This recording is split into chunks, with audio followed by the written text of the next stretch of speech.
The first scream I heard didn't come from the patient. It came from the walls. I was a young nurse at the abandoned St. Agnes Hospital in Lagos. The building had been empty for years, but the city council wanted to renovate it. They hired us to do a night inspection. Most of the staff refused to go inside at night. I agreed because I wanted the extra pay, though I didn't believe in ghosts. The hospital smelled like mold and rust. Broken beds and torn curtains lined the hallways. The air was thick and cold, even though it was dry season. My flashlight barely cut through the darkness. We reached Ward 3, where the most stories happened. The locals said a patient had died mysteriously here decades ago. Some claimed the room was cursed. The senior staff whispered that things moved by themselves if you were alone.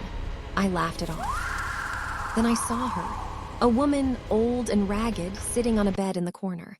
Her eyes were wide, but there was no recognition in them, just pure anger. She started shouting in a language I didn't know, a low growl that rattled my chest. I called for my colleague, but the voice didn't stop. The shadows on the walls started to twist, as if the paint itself was alive. The air got heavy. My stomach turned. I felt hands grip my shoulders, but when I looked back, no one was there.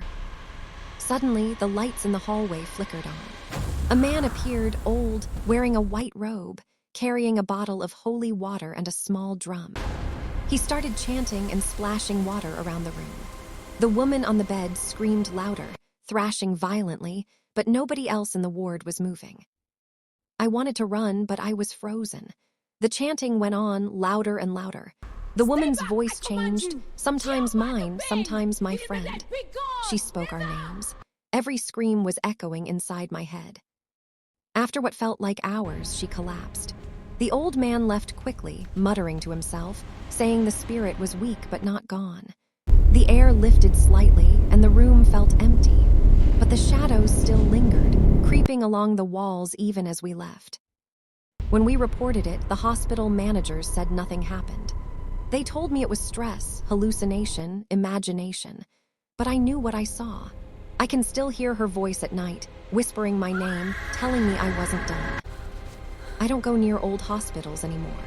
But sometimes, when I pass one at night, I swear I see her sitting on the bed, waiting.